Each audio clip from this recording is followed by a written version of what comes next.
lang nga sigurong maituturing kung paano nga ang isang mangingisda mula sa Infanta sa Quezon Province nagpalutang-lutang sa kanyang bangka sa dagat hanggang siya'y na-rescue at napadpad na pala sa Batanes.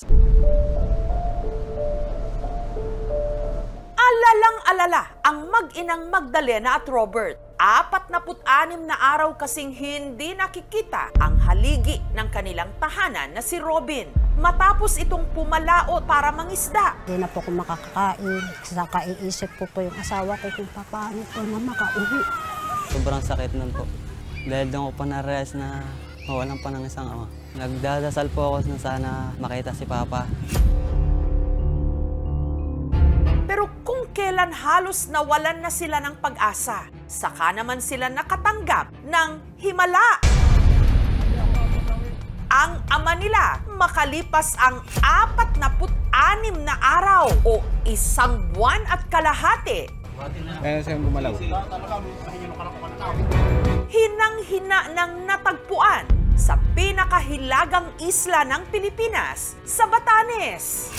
Ito ang pambihirang kwento ng isang mangingisda at kung paano siya nakaligtas sa laot sa loob ng 46 na araw.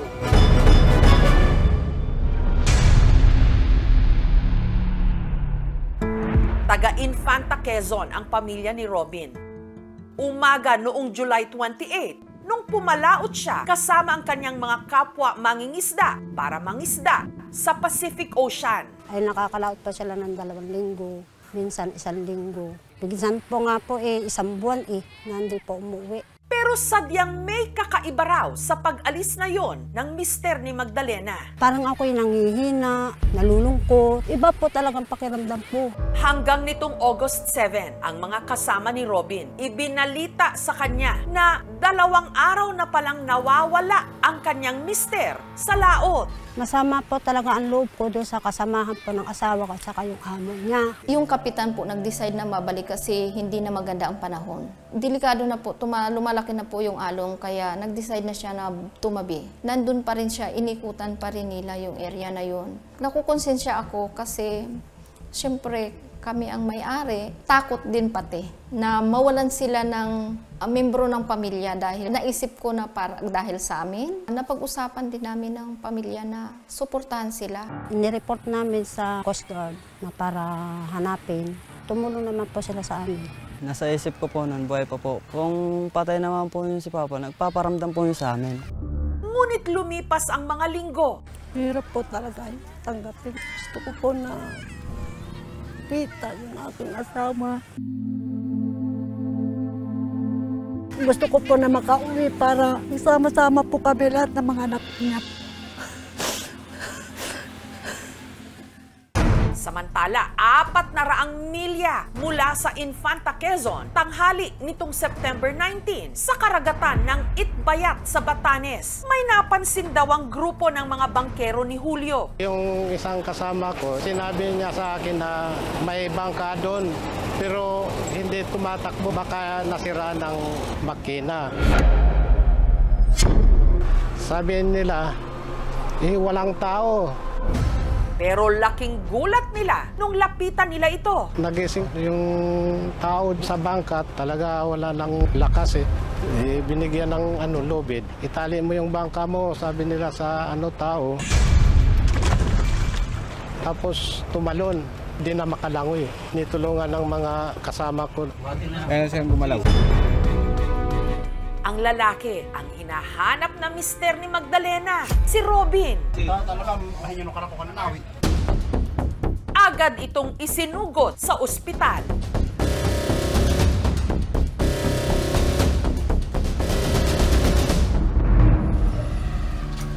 6 na araw mula nung na-rescue, si Robin nagpapalakas na sa isang ospital sa Kapitolyo ng Batanes, sa Basco. Hindi man ito sugat, bakbak lang ito sa kita, paa, sa braso, sa likod.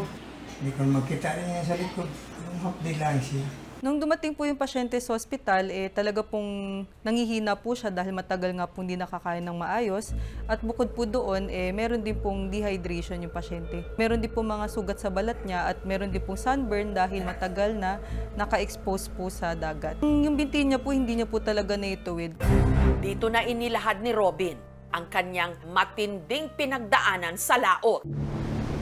Naging matiwasay naman daw ang mga unang araw ng pangingisda ni na Robin sa Pacific Ocean. May motherboat kaming sinasamahan. Tapos yung aming bangka, maliliit lang.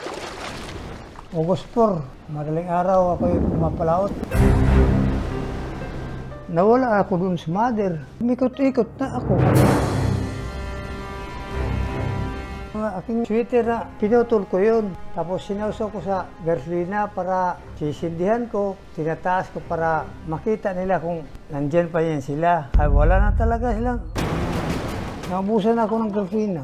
Nagpapanod-anod na lang ako. Ramdam mo talagang lamig.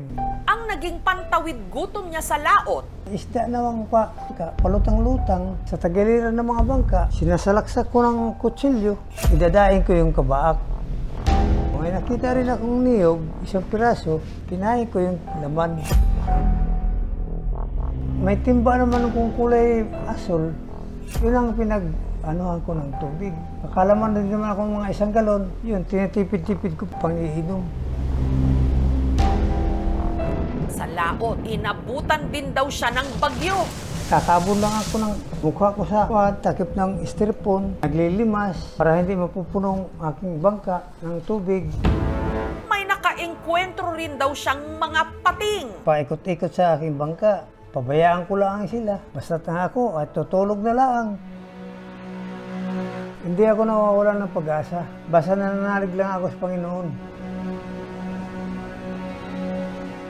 Nangayayat si Robin ang kanyang balat na nuyo. Ito nga, bakbak na nga. Hindi na may tsurang balat. Para ng balat ng galisin na aso.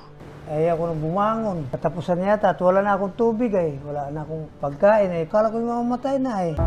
Sa oras kung kailan daw pasuko na siya dahil ilang linggong puro dagat lang ang kanyang natatanaw. May nakita siyang isla. Kita ko na ito bundok para akong nabuhayan ng loob. Hanggang meron na ngang nakakita sa kanya. Ako'y pinuntahan. Rescuehan na pala ako nila. Ang ginamit na bangka ni Robin nasa pangangalaga ngayon ng Coast Guard. Nakita namin si Tatay Robin. Pinaalam agad sa Coast Guard District Southern Tagalog na yun nga po yung tao na nawawala. Buhay po si Tatay Dehilio. Nakita po siya dito sa vicinity waters ng Batanes. Pero dahil kinailangan pang magpagaling sa ospital, si Robin hindi muna umuwi ng Quezon. Gusto ko nga umuwi na rin dyan, pero hindi pa kaya ng katawan pag iuwi. Hanggang naibalita na rin sa kanyang pamilya sa Infanta sa Quezon na sa wakas, natagpuan na si Robin sa Batanes. Sobrang masaya po na nakita dahil buhay po siya. Payat po siya na mahabang buhok, maraming balbas. Sabi po ng doktor matatagalan bago umuwi dito. Magpapalakas pa po siya. Pero kung kailan pa uwi na si Robin sa kanila? Napuruan ng bagyong Hulya ng malaking bahagi ng Batanes. Tsaka naman binayo ang Batanes ng isa pang super bagyo. Gusto ko na umuwi sa Infanta. Miss na miss ko yung mga pamilya ko. Paano na kaya? Nakaligtas na't lahat. Parang may isa pang delubyong dumating. Pa, miss na po kita.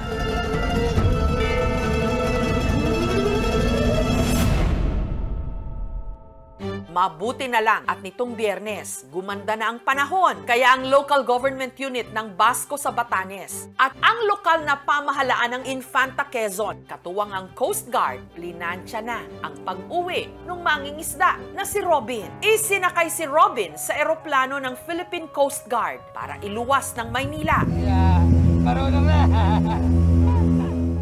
At saka ibinahe pa Quezon Province, lula ng ambulansya. Gabi na nung narating nila ang bayan ng Infanta at makalipas ang halos 2 buwan, ang mangingisdang nagpalutang-lutang sa karagatan na inakalang baka hindi na makita pa. Muli nang makakapiling ang kanyang pamilya.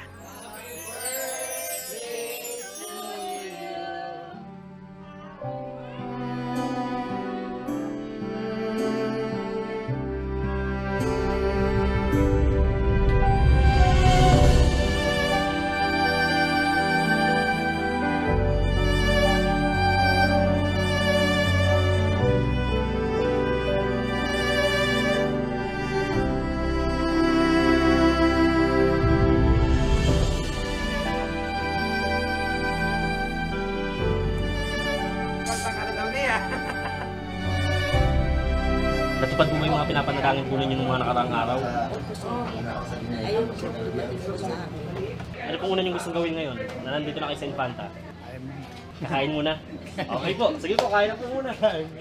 Ang lokal na pamahalaan ng Infanta may pa-homecoming dinner kay Robin. Nangako rin silang magbibigay ng self-employment subsidy para kay Robin at scholarship para sa kanyang mga anak. Happy birthday, happy birthday, happy birthday to you. Sa laot ng walang kasiguruhan at pangamba, ang sa ating magsasalba, pananampalataya na ang unos lilipas din. Hindi ako nawawalan ng pag-asa. Basta nananalig lang ako sa Panginoon.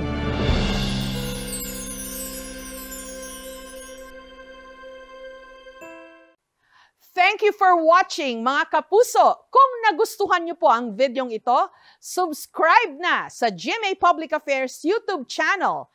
And don't forget to hit the bell button for our latest updates.